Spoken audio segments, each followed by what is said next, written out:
All right. Hello, everybody. Thank you for joining us this evening. My name is Yasmin Forbes, and I serve in one of the two curriculum specialist roles with the National Council for History Education. I think Chelsea, I saw her in the chat, so she's my partner in crime. And this panel webinar is a part of our NCHE Back to School series entitled Breaking Barriers, the Critical Role of Black Men in Education. And so this panel is going to explore the transformative impact of Black men in the field of education. Despite being underrepresented, Black male educators play a vital role in shaping the academic and social experiences of students, particularly Black youth.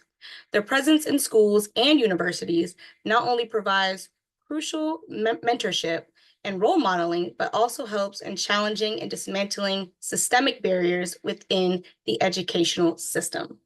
So tonight we have joining us Jaquez Taylor, Jeffrey White, and Jermaine James. And as we identified, all their names start with J, so J cubed. So welcome. Thank you guys for joining us. And before we get started with the panel, if you all didn't mind just kind of briefly introducing yourselves with where you reside, how long you've worked in education, and what are some of the positions and roles that you've held, and of course, what your current role is now. And so feel free for either one of you to kick it off and jump in. I can start us off. So my name is Jeffrey White. I am located in Brooklyn, New York, born and raised in Bed-Stuy, do or die. One of the best cities, I will say, arguably. I will go down in my grave of saying that. I've been an educator for about 10 years, so formally 8 years in New York City public schools. And then 2 years prior to that, I actually started my educational journey at Rikers Island Correctional Facility, which kind of was the influential factor that got transitioned me into education. I'm also an adjunct professor of Africana Studies at John Jay College of Criminal Justice, teaching a youth justice social movements course and an institutionalized racism course. A lot of my background focuses on and centers on research around criminal justice system, the condemnation of Black men that has relegated us to second-class citizenship and police brutality. My current role, I'm a high school special education teacher. So I currently teach English and science, along with some other courses. Outside of that role, I have many jobs and wear many hats, as all of us, most educators do. But one of the prominent roles that I have within my school district is I was appointed by the mayor's office and the NYC Office of Youth Safety and Development to develop racial equity curriculum. So currently, still to this day, New York City public schools, despite what you think, are still segregated. So my role was to create racial equity curriculum to kind of infiltrate that system and start, through the pedagogy, through the lessons, through the school cultures to shift that dynamic. So I create the curriculum, but I also coach teachers on how to implement it. Throughout my experience, in New York, it's predominantly students of color that make up the student body across the city, but they're being taught by white teachers. And one of the motifs throughout that experience and teaching and coaching and creating this racial equity curriculum was that this curriculum is uncomfortable for me. I don't know how to teach this curriculum. I don't know. As a Black man, it's also hard for me to teach and perpetuate the traumas throughout the history, the oppressive history, but it's my job, right? This is my responsibility. And we work through that. So we do individual restorative work alongside with the implementation of the racial equity curriculum. Thank you. Wonderful. Thank you so much for that, Jeffrey. And Jermaine or Jaquez, whoever. I can go. You can go ahead. Okay. Great evening, everyone. I am Jaquez Taylor. I reside in Thomasville, North Carolina. If you ever heard of Thomasville Furniture, we were once known for furniture that was the best in the world. I can say that because people in my community and people in my family still have Thomasville furniture in their homes today. And 20, 30 years later, that furniture still looks good. If you keep it up, it looks good. But nevertheless, I am a former teacher. I've held positions such as program director for a housing authority. I've served as the director of elementary programs. I served as an impact manager / coach for education nonprofits, serving students and educators in Miami-Dade County Public Schools. I served as an AmeriCorps member in Tulsa, Oklahoma. I've taught elementary education from 2nd, 3rd, and 8th grade English in North Carolina and in Dallas, Texas. But currently, I serve as the youngest chairman of the Board of Education in North Carolina Public Schools. So I made history in my hometown, Thomasville. We moved from an appointed school board to an elected school board last November. I was sworn in December 5th. So I'm coming up on a year in my role as the chair. I'm thankful to my board members who entrust me every single day with the leadership and guidance, along with my superintendent, who is a Black male. We hired our first Black male superintendent in Thomasville this past spring, and I'm so honored and proud to say that. But in my day-to-day operations work, I serve as the assistant director for Upward Bound at North Carolina Central, one of the greatest institutions on earth, HBCU, Eagle Pride, amplified. But I did not go to Central. Let me make that clear. I'm a graduate of North Carolina A&T, Aki Pride. But no, I am thankful to be here this evening. Yes. Thank you so much, Jacquez. And last but not least, Jermaine.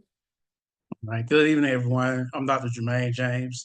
I have over 15 years of education experience. I started off as a pre-K paraprofessional. Eventually, I cut my teeth working in alternative schools back in my hometown of Quincy, Florida, which is in the Panhandle. I left that after some years. I left that and went to the, social work for a few years, and then I came back into teaching.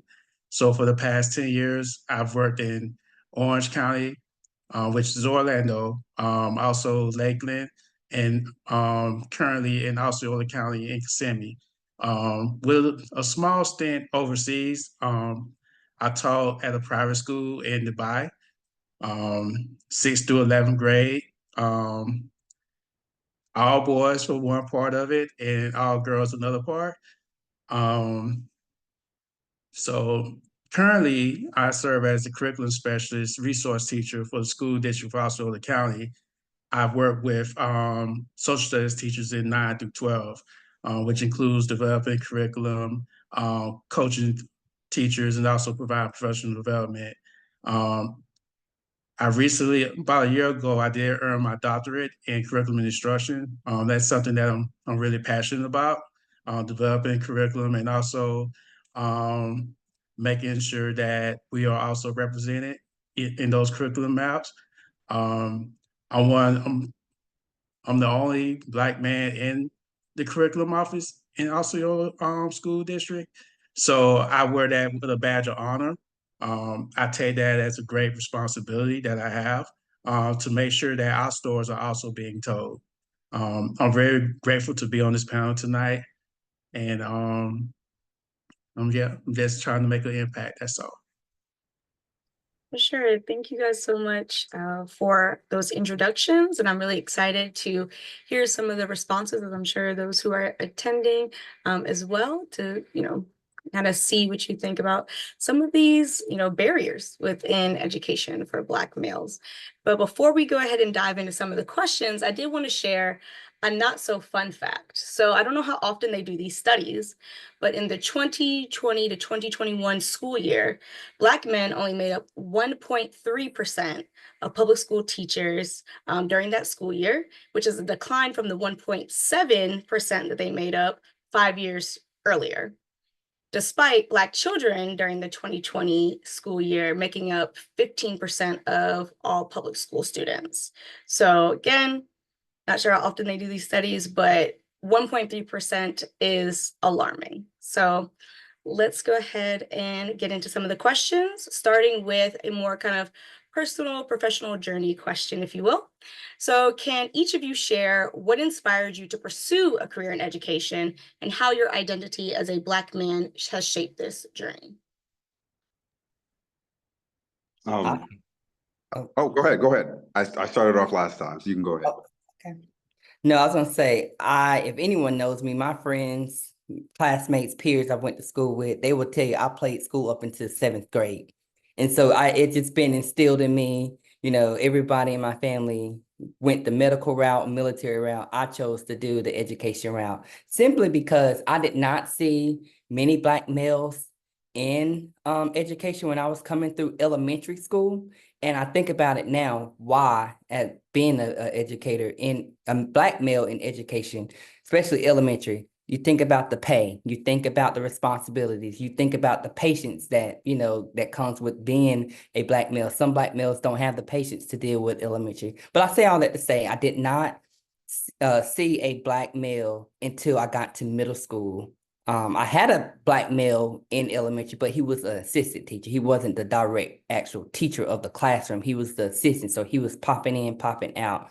So that, to me, that doesn't count, but he was just one. But I didn't start seeing Black males into middle school in education. And so I just said, I have to be a part of something that's bigger than me. I have to set the example. So, when you think of, and I'm being very transparent, when you think of a Black male, you think of a rapper, you think of an athlete, you think of someone who's behind bars, because that's what society has portrayed Black males to be, a rapper, a thug, again, there I go being transparent, but that's what society has viewed us as a threat. And so in order for me to be a Black male educator, I have to be that positive light. And so that's why I have chosen to stay in education. That's why I chose to go into education, to be a positive light. For me, I think I will start off with saying this wasn't the trajectory that I thought I would be.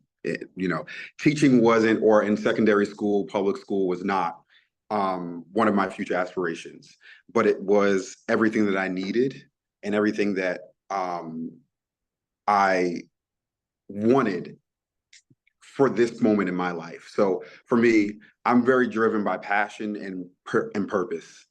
Um, before my mother passed, I visited her in the hospital. She had breast cancer. She passed from breast cancer. And right before she came back home, she reminded me of a time that we were, as a family, watching the news. I was probably around the age of 8 or 9 years old. And she said, we were watching the news and I saw war and violence. And I said to her, Mom, I'm going to change this one day. I don't remember that moment, but in that moment, it reminds me of why I was put on this earth today, right? So me becoming an educator wasn't by happenstance. It was part of my destined purpose to be on this earth, and it was everything that I needed in that moment. So my journey, like I mentioned earlier, started at Rikers Island Correctional Facility. So my background is in criminal justice, social stratification, statistical analysis. And my junior year of college, undergrad, one of my professors became my mentor and took me under her wing, and she was a teacher at Rikers Island. So for the last 2 years of my college career in undergrad, I was working closely with her. And throughout that experience, throughout that motif, the adolescents that I taught there shared with me that the education system failed them, right? And me understanding through my studies and developing who I was as a Black man at that time in my life, understood what they meant by that.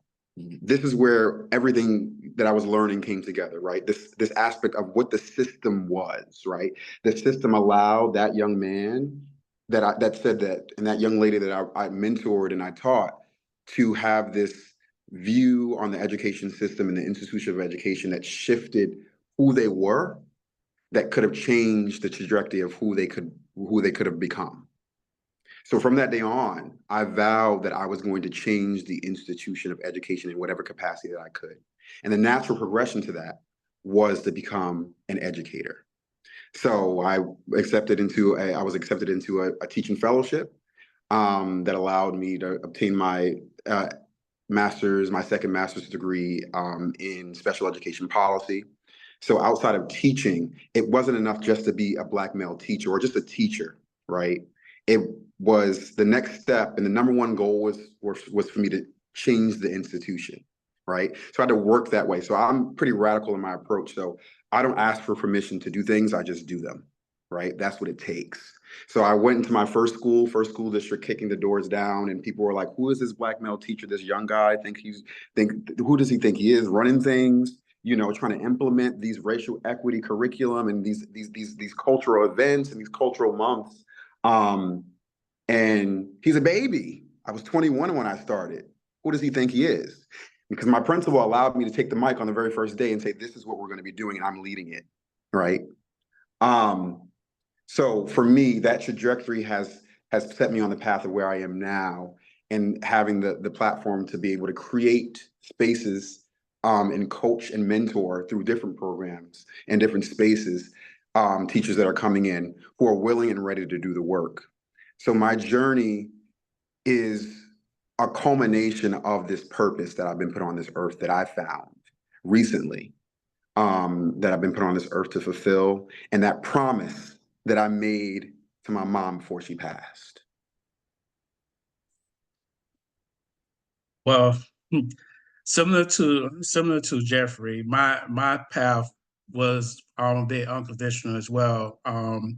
I did not have aspirations of being a teacher. However, all through school, my K through 12 experiences, everyone always looked to me to explain things to them in layman's terms, and I was good at it. And even the elderly people in my community would say, "You're gonna make a good teacher one day." And I'm like, "No, I'm not. I'm gonna be an architect or an engineer." And I actually started school in those fields. And then I switched over to social sciences, but still not wanting to do education. It was until one of my cousins got me a job as a paraprofessional at an elementary school. And then I was a pre-K paraprofessional at that. So I worked with 3-year-olds. And I had so much fun, and I couldn't believe how much fun I can have and get paid for it. So I was like, maybe I should pursue this teacher thing. So I did it for a few years, and I worked at a very tough school. It was very tough. And my heart wasn't in it at the time. And so I left and I did social work. I worked for our Department of Children and Families, working with taking calls on abuse and neglect of children as well as vulnerable adults. And that work was rewarding, but it was wearing me down. It was until my daughter was born when I decided to go back into education. I went and finished my certifications. At that point, I had got my master's in instructional technology because I thought I was going to do that. But because my daughter was born and wanted to break the cycles in my family, not only as a first generation college graduate, but also a very active father, I decided that I wanted to go back in education. But when I did that, I had a renewed sense of purpose because this is a school system that my daughter eventually is going to go in. So how could I make a difference? Well, I be the change that I want. I lead by example. I'm not a raw guy, but I lead by example. When people ask me, and I still have that spirit of always helping people, and that led. And I've worked in various schools. I worked at tough schools. I worked at schools that were more affluent. I've worked when I worked overseas. I was at a private school, and that really, when I worked overseas, that really was a defining moment for me because we often complain about the school systems here. We have a lot of complaints about it. But until you work in a school system outside of this country, you realize just how much good we really have. Because overseas, you can't really complain. You just got to take it. You can't do it because culturally, you're not supposed to complain. You're supposed to just take it. And so I realized that I had it made in the States. So when I came back, that really renewed my spirit and I became passionate because it was a little bit about the money, but once I became passionate about teaching and especially history, a lot of opportunities started to happen for me. Like I always wanted to travel the world, and I didn't realize that education is taking me there. It took me to Dubai. I've done stuff with C-SPAN. Just recently, over the summer, I did something with the New York City Public Library, where I was there for a week, learning about banned books and sensitive topics. And that was a very eye-opening experience. I've been a part of NHG for several years, and so I got to do a lot of things with that. So, and then just taking all those experiences and bringing it back into the classroom and sharing them has been very, to me, it's very important work. And usually, I'm usually one of the few Black men in the rooms that I've been in. So rather than just be in those spaces and not saying anything, it's also pushed me to the forefront to start speaking up and expressing how I feel about certain topics, and also encouraging others to, like, hey, the information here, these historical facts, this stuff actually happened. And so it's okay to talk about it because it happened. It's no theories. These things actually happen. So the work that I do now is very inspiring because there are teachers that want to kind of push that envelope, and I just put that battery in their back and tell them, hey, you can do it, and I show them ways of how to do it. So the work that I do now is very rewarding, as far as the impact that it has on education, and it feels good to walk into classrooms and people look at me and like, who's this guy? And their teachers say, oh, and they'll say, I'm not their boss, but they say, oh, that's my boss. And the kids like, oh, okay. And so that does feel good, but I always feel a certain responsibility to whatever room that I'm in, especially when I'm really the minority, to really represent. And I wear that with pride. And I have a deep sense of responsibility to do so. No, thank you guys all for your responses. They were, very enlightening. I think what I heard a lot was being an inspiration, being a change maker, and also to your comment, Jermaine, about you just being able to explain things to people well. It's referred to kind of as that term of like popular educator. And so it's like a tactic that, Black Panther Party that they would use and things like that as well. So being able to communicate certain concepts to people where it's not this like high level jargon based information, but being able to bring any type of information to people. So I just want to state that to you. But yeah, but for me, I think the purpose that all of you guys have identified does come back to wanting to be a role model within the community. And so that brings me into my next question, which is, why do you believe that it's important for students, and particularly Black students, to see Black men in educational roles?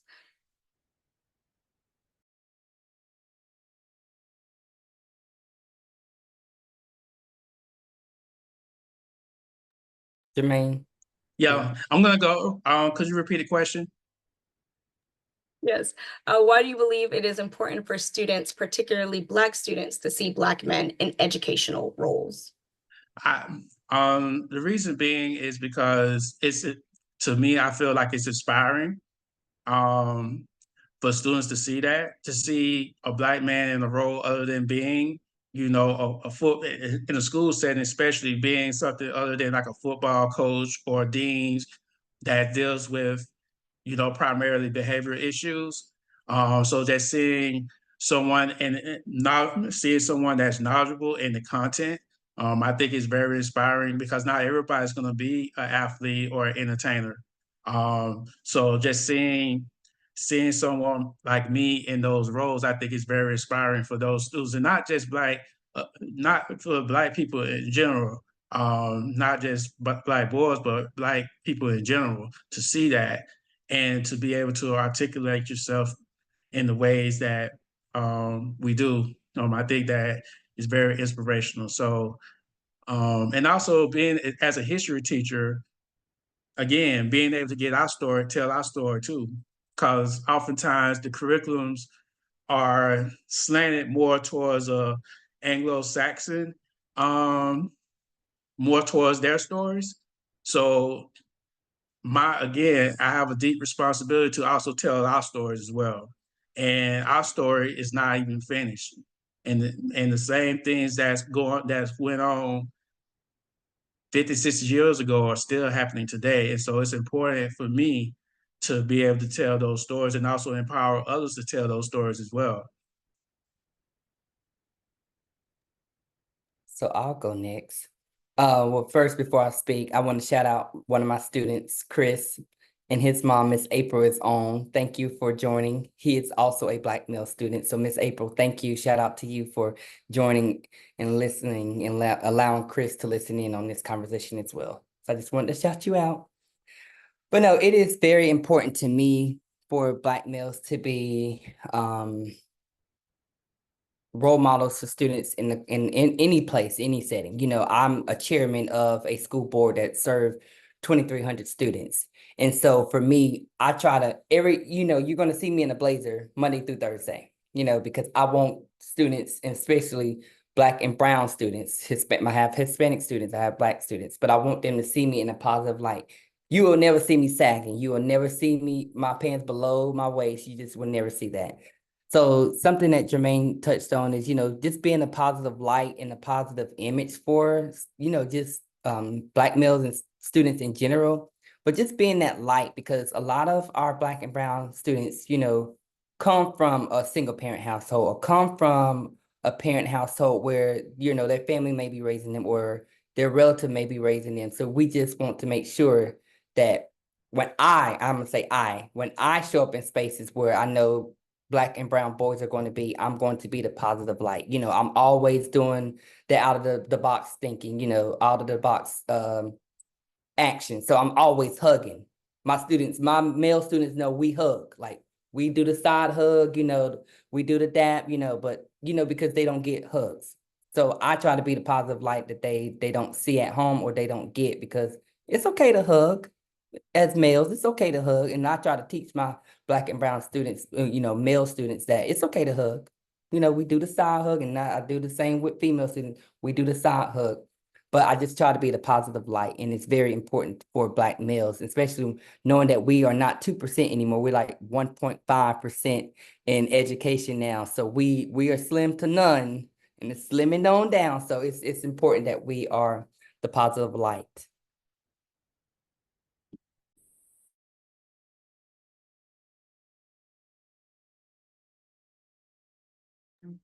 And Jeffrey, did you want to add? You don't feel like you have to, but you can. Yeah, for me, I think it was there was a time where I didn't pay attention to me being a Black male educator because I was so focused on what I was sharing earlier of changing the institution, and I was just trying to do a good job, right?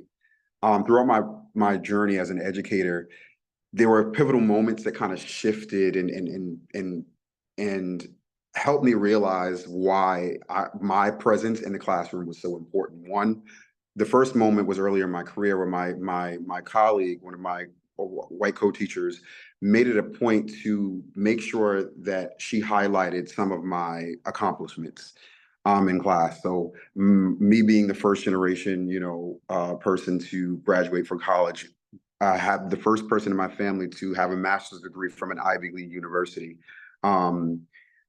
And she kind of posed it in a way that made me reflect. Why? She's like, Jeffrey, why don't you ever share who you are and why?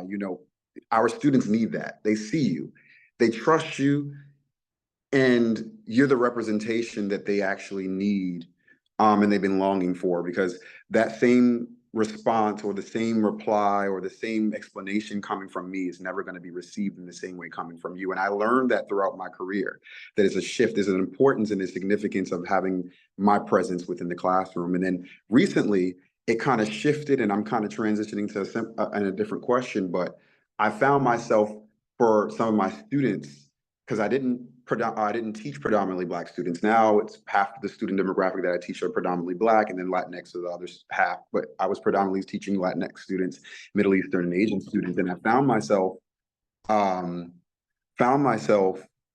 overperforming, right? Trying to prove and change their point of view of what a Black man is in society, because they had a narrow view of who we were, right? All they saw in their lifetime was George Floyd, police brutality, right? Criminalization of Black men, the condemnation of Black men. So I had to push past those barriers and show them that we are more, right? And those microaggressions and those stereotypes and those implicit biases and explicit biases came out, right? Oh, you have your own house, you have a backyard, you live in this neighborhood. So all of those things were in the mix of everything that I was doing as a Black male educator. I had to push through those barriers and still teach, right? And then I also know the significance of being a Black male educator and being able to speak on Black issues in a way that my counterparts still can't, right? So there's an understanding of allyship that comes with that, and it's part of the work. So me being a Black male teacher, one, it wasn't something like similar to Jaquez that I grew up seeing. I didn't have a Black male teacher. Most of my teachers did not reflect the identity of who I am. So I understand now the significance and importance of having a Black male teacher, and I try to be that person. No, definitely, for sure. And I heard a lot of common themes, and I think, with it being pointed out that a lot of times Black male educators, especially when they're in the schoolhouse, are seen as, those either, again, like was mentioned, coaches, or especially like those who are just in charge of the behaviors, and looking to the Black male educators in the space to, kind of get the kids in check, if you will, and not necessarily be that light that Jacques was talking about. And so I think it's important to be that light, to share your experiences, like Jeffrey mentioned, the importance around that, as well as the curriculum aspect, which was mentioned by Jermaine. So to transition to my next question, it is kind of looking at, some of those challenges or barriers that you may have experienced. So how can educational institutions better support Black men entering and staying in the profession?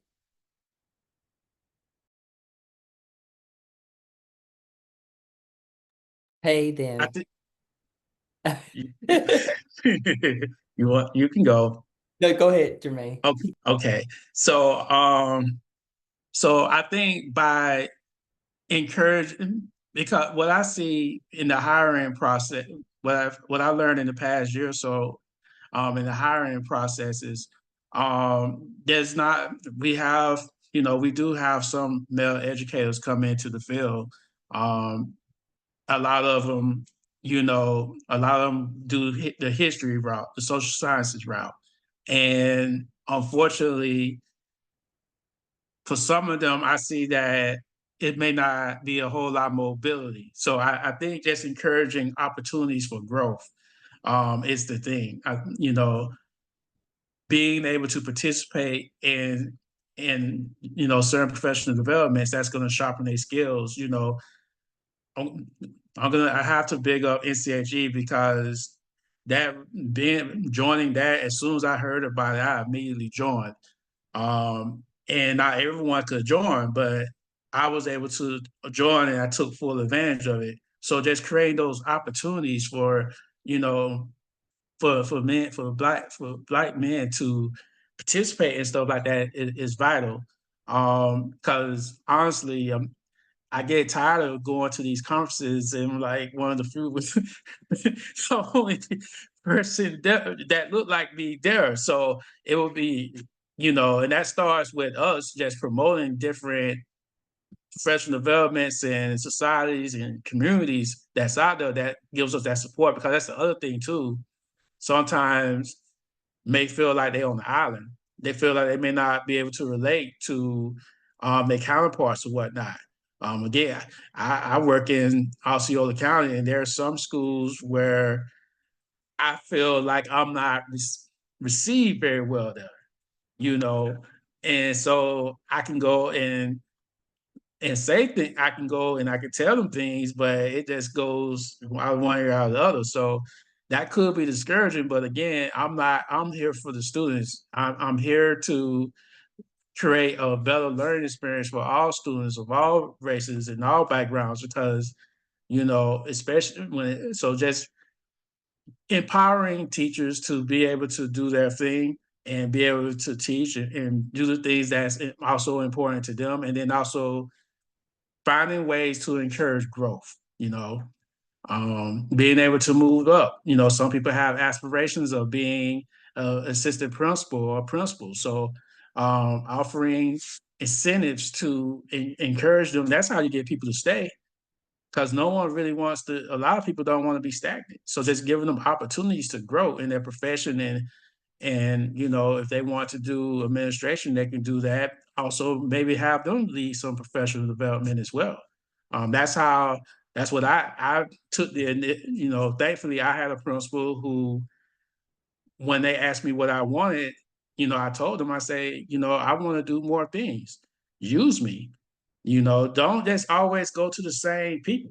So also just empowering others to speak, advocate for yourself, and just, you know, there's an old saying that a closed mouth doesn't get fed. So just empowering people to speak up.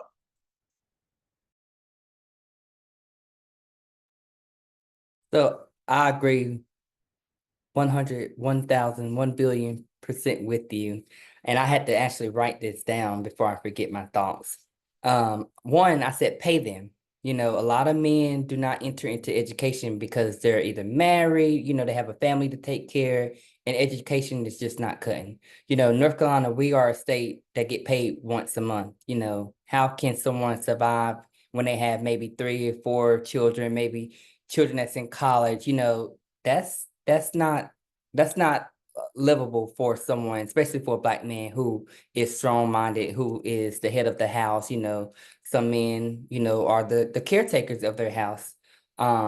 Two, invest in them, you know, providing professional growth opportunities, you know, like Jermaine, you said, if you know as a principal, you know that you have this Black male, you have these Black males in your building. Build a cohort, and provide a safe space, because a lot of Black men, we don't show up to spaces because we don't feel safe. We don't feel like we can be vulnerable. We don't feel like that we could be our authentic self when it comes to showing up in spaces and places, because we are seen as a threat. We are seen as the person who deals with the disciplinary of students in the classroom. Providing mentorship, you know, as a first year teacher in one of the largest school districts in North Carolina, I was not coached the way that I thought I was going to be coached by a certain person. You know, my AP was a Black woman, and we just did not see eye to eye. She did not coach me. You know, I was like, I'm out. At the end of the year, I'm out. You're not coaching me. I'm telling you how to coach me. I'm telling you what I need support in. And so that's why I left the class. Well, one of the factors I left the classroom. But I say that to say, pay them, invest in them, professional growth, mentors, providing mentorship and safe places, so that they can express themselves. Wonderful. I'm not sure if you want to add anything, Jeffrey, but all right, everybody. oh, you're good. Okay. Wonderful. No, but what I heard with a lot of that was just really valuing Black male educators in these spaces. I think a lot of times that Black male educator, if they are in that school building especially, are, not invested in, and it could be more intentionally, as much as some other individuals in the schoolhouse, because they might feel as though that educator, that Black male educator, might not stay long. And I've seen that be a stereotype in the schoolhouses of, oh, well, they won't be here long in education anyway, unless they're in this classroom for like ISS or some type of behavioral support. Or we'll kind of use them and funnel them in this one area, and we don't really feel a need to invest. We don't really feel a need to ensure that this individual has an opportunity for growth. And so I think in both of your responses that, kind of shine through of things that I've heard from Black male educators when I was in the classroom at the high school level, a lot of the same sentiments that you all shared, they had as well. So moving into my next question, looking more so at systemic change, so inequity. So what type of systemic changes, generally speaking, do you believe are necessary to increase the representation of Black men in education? So beyond the Yeah, I can start that off. I think so. For me, historically, so post-Reconstruction institutionalized oppression rooted in discriminatory policies disproportionately affected Black communities, right?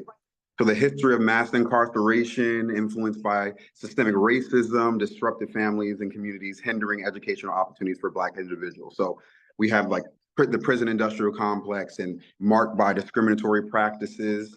They all contribute to the underrepresentation of Black men in public education by limiting our access to resources, perpetuating cycles of disadvantage, and creating barriers to entry and advancement in teaching professions. So racism, as we know, persistently casts its shadow over the lives of Black men in this country. So relegating us to status of second-class citizenship through the false hope and promises of Reconstruction, to the legacy of mass incarceration, to everything that exists now. That all has contributed to the underrepresentation of Black men in education. You mentioned a statistic earlier, less than 2% of the educators that exist currently are Black male educators. And I think what needs to happen is an institutional change and shift, right? Because of this historical oppression and this legacy of condemnation of Black men in this country, we have not done, I will say frankly, enough on our part to change those institutions that perpetuate that cycle of Black men in our system. So our opportunities are limited at every step of the way, right? So for me, what I would like to see, the institutional change that I would like to see is this shift, right? This shift in the focus on Black men, right? Creating more programs and spaces and platforms to uplift Black men, right? So to recruit Black men within education, right? We have pipelines and we have programs for women and men and children, right? But where are the Black male programs? Right? Where are the mentorship programs, right? Built on restorative practices, racial equity, and recognizing that we have done a disservice to Black men in this country, right? That is true reparation, right? Being able to gain the rights that have been taken away from us when we labeled a felon, right? Throughout history. So we need to create programs, we need to create spaces that allow us to be able to gain a sense of legacy that will allow us to be on the same playing field as everyone else. So what I would like to see, like I said, are programs, organizations that that mentors, recruits, and coaches Black men. And there's a pipeline, shifting this school to prison pipeline that many Black men and Black young boys are on, right? Shifting that pipeline, but straight from higher education into the classroom, right? I think that is a huge component that's missing from our society right now, amongst all the other things, right? So there needs to be policies and practice and a cultural shift and an understanding in our country that really focuses on the importance and the significance of what we talked about today, of why we need Black male educators. And let's devote the money, the funds, and the time to developing that across the country. Turning your back.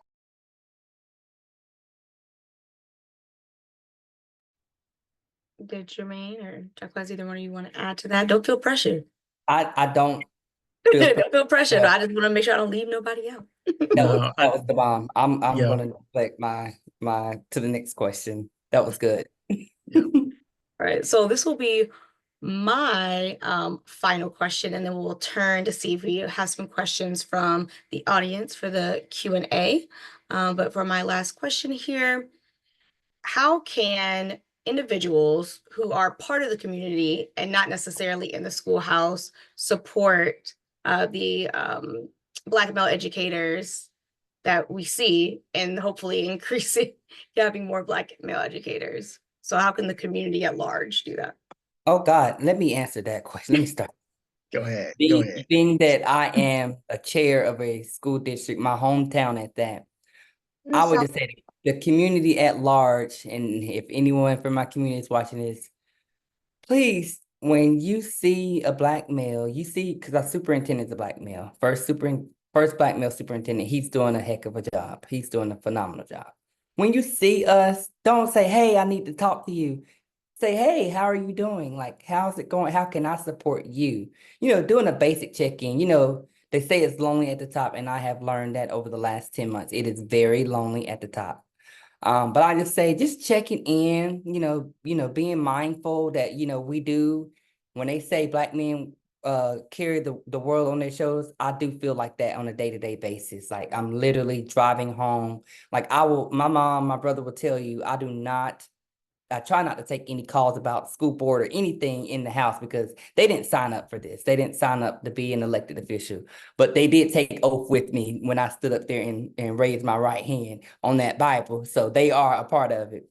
But no, seriously, checking in on our mental health, that is the biggest thing I'm stressing because, if you don't have your mental, my superintendent says all the time, if you don't have it up here, your mental, then you're no good to anybody.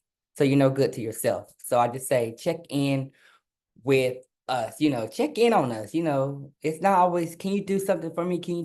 No, check in on us. So anyone in the community, check in on Black males who are in a position of authority or power, check in on them and just check in and see how they're doing. That would just be my biggest advice. I second that. Um, I think it's important too for parents to speak up. Parents have a lot of power, especially here in Florida. They can get a lot of things done. I don't know how many open houses that I've been a part of as a teacher, where a lot of and I taught in the middle school, and a lot of the parents, a lot of the Black parents would come to me and they were like, "Oh my goodness, you're the first Black male teacher that my child's ever had. I'm so happy." And I'm like, "Well, it could be more of us, but you have to speak up, and maybe it's just like, in our school district, they often go down to Puerto Rico and recruit teachers, um, and in the Philippines, places like that, to recruit teachers, and they bring them over. There was an initiative at one point where they brought a lot of Jamaican teachers over, but unfortunately, they terminated the contract before it was even finished.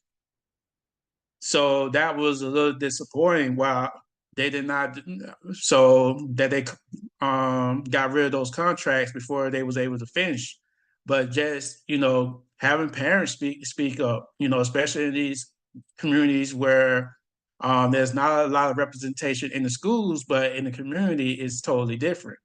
You know, I often find it interesting in some places where, a community is predominantly Black, but then in the schoolhouse doesn't represent the community.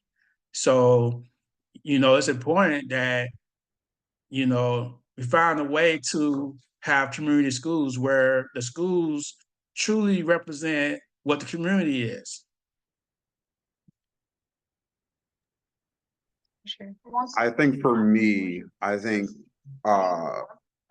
we should, Something that no one. like we said, Black men, we hold and carry a lot of burdens and a lot of the weight of the world on our shoulders. And I know that's an antiquated term and a cliche, but it truly is. And I found that out through experience, throughout life, and throughout my experience being a Black male educator. Like I said, having to push through those stereotypes every day, right? So we really need the support and understanding. So my ask from the community would be, if you are in a position of power and privilege, invest in Black male teachers, right?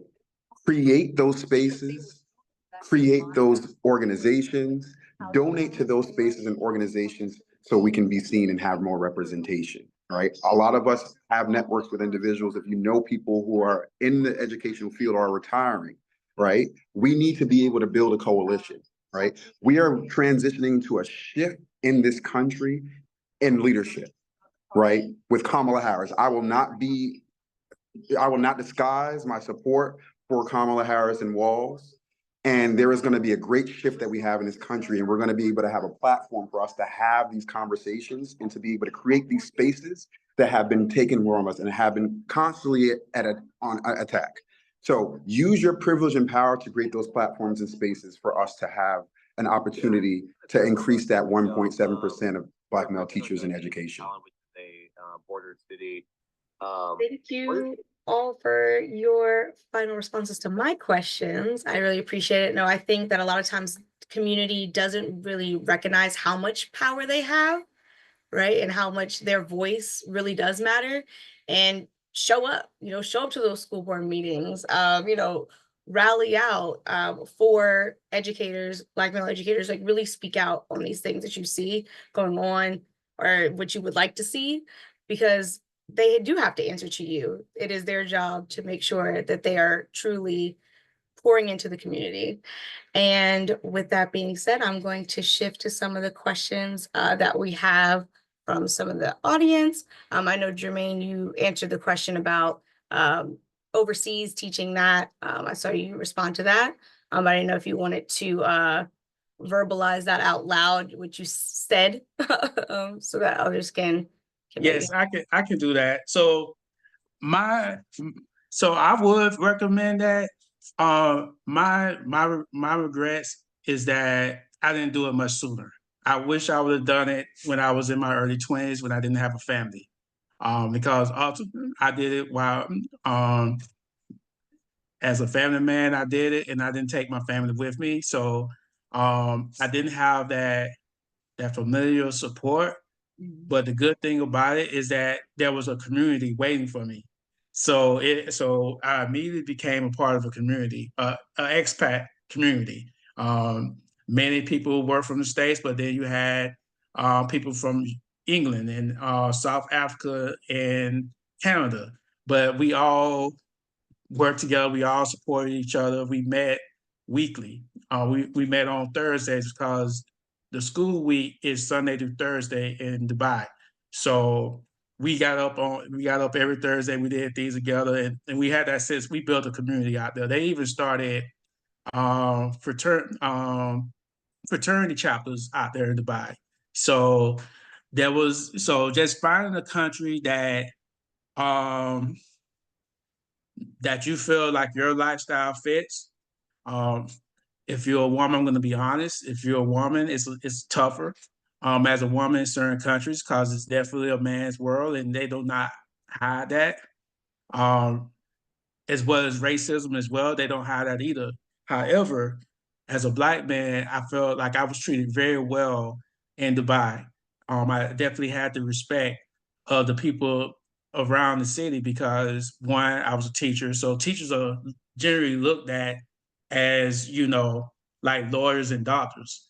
But also being a Black man, because they don't know that I'm from America, they assume that, I'm from Africa, which is okay. And just knowing the norms, you have to know the norms. It's important that you know what those cultural norms are, because those can get you in serious trouble if you violate them. Sure. Thank you so much for that answer, Jermaine. It was helpful for those who might be interested in maybe teaching abroad. I'll move to another question we have from Karen Eason. How can we recruit more Black males towards education?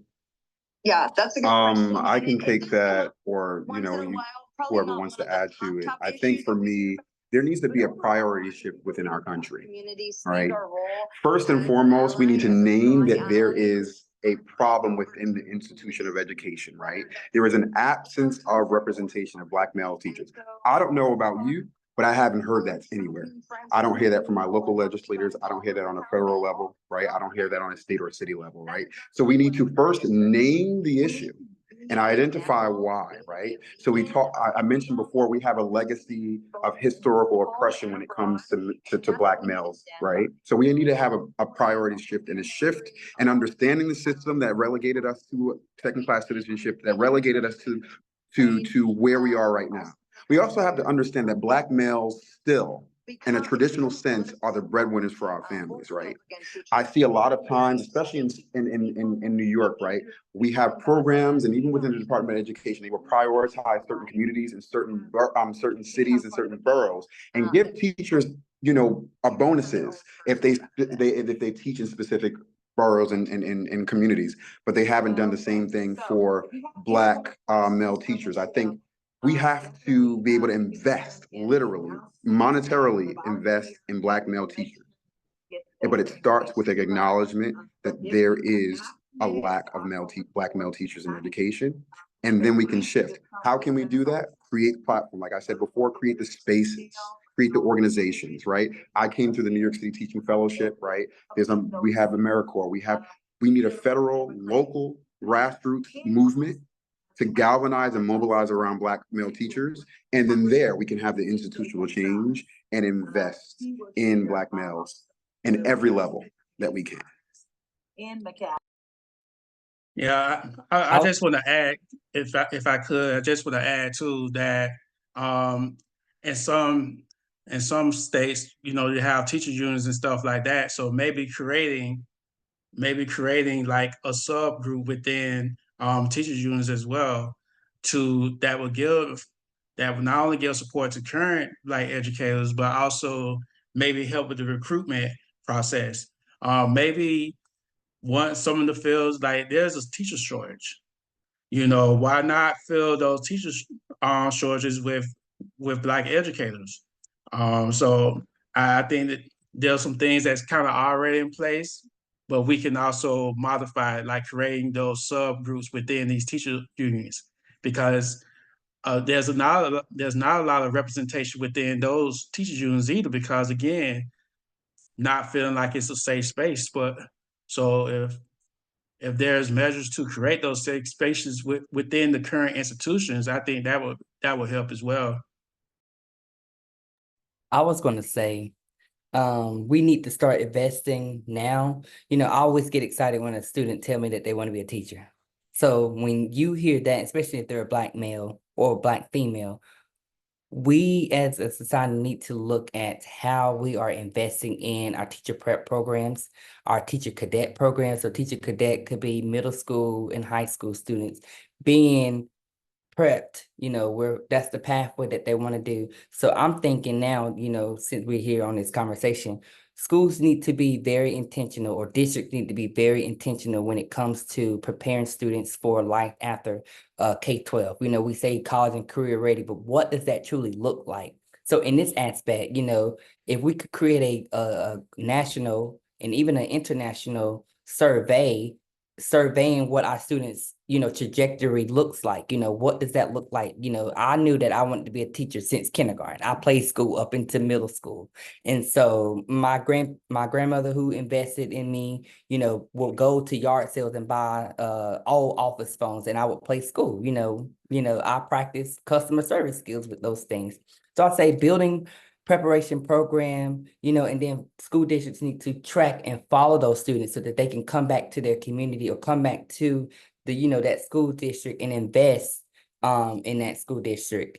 I just think we're not thinking outside of the four walls that we're in. You know, we're not looking at international policies and procedures when it comes to what their retention look like when it comes to retaining and recruiting Black male educators in their country. I just think that our country doesn't do a significant job when it comes to doing that. So developing cadet programs for middle and high school students, Black males and specifically, so that we can follow them through that trajectory from K-12 or 6 through 12, and then on to their higher education experience, if that's the choice or decision that they choose to go, if they do choose to go to be an educator. For sure, for sure. And looking at this anonymous question that we had here, it was surrounding any organizations that, you know, could be a resource to share with students that are nationwide to support young, you know, African or Black American students that want to become future educators. So I know you're mentioning just general cadet programs that could be created. I know Jeffrey was mentioning just like to support Black educators in general. But yeah, do you guys, either one of you, have any specific organizations that you know of?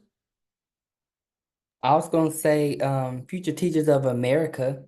That's one. I was a part of that my junior and senior year of high school. But again, I knew that I wanted to be an educator. So I mean, So that's one. I would say, you know, if you're a TFA alum, I think that they need to be very intentional when it comes to retaining Black males in their program.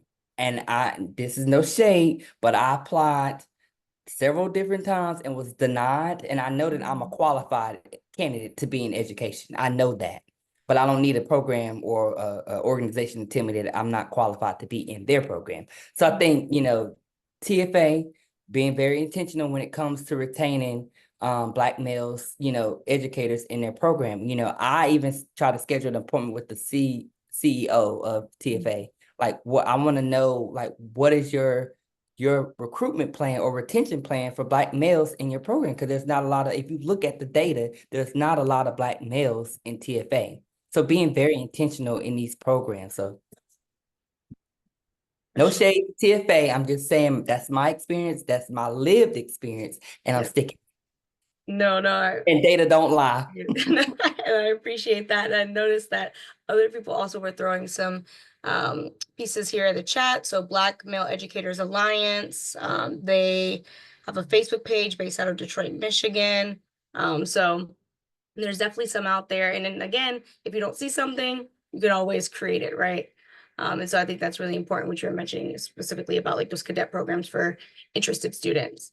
And I know we're at time here, but I did have one last question from the audience that I want to throw out there. So, you know, both of you can answer, just feel free to jump in if you would like. But how can veteran teachers assist Black male teachers to increase retention? I think by becoming a mentor. I think that's the number one thing. Just as soon as they get, one of the things that I do, as soon as when we have our beginning of the year stuff where I'm leading professional development and whatnot, and I identify and I see fellow Black teachers, you know, I unapologetically I gravitate towards them and I put my arms around them and I give them the scoop, you know, and I give them my information. You know, listen, you got questions, please ask. You know, but I do that at the social, you know, at the social studies level. I don't have as much access with other subjects, but with social studies in particular, I definitely find myself doing that. It's just almost innate. It's almost having like a barbecue and you see somebody and you're like, oh, what's up, cousin? You know, something like that. So yeah, just becoming a mentor. And you don't necessarily have to be paid to be someone's mentor, you know. You don't have to look for, I mean, there are people who get paid to be mentors, but you don't have to be paid to do that. But it's just something that I think will be helpful to help retain teachers. And a lot of times they do stay, but you know, there's times where things are beyond anyone's control at the same time because they still have to do the work and, you know, you do your best to encourage them and provide them with the tools necessary. But it's really, at the end of the day, it's really up to them to really execute. Definitely. No, I think mentorship is extremely important. And as someone who also taught in the classroom, I also didn't have that mentorship either. And so I know exactly what you guys are talking about. So I appreciate all of the perspectives that you guys have offered this evening. And I'm sure everybody else in the audience did as well. And so we just want to give a final kind of thank you to Jermaine, Jeffrey, and Jacques for taking the time to share some of those insights. We really appreciate it. And, you know, this won't be the last time that we see all of you. So thank you.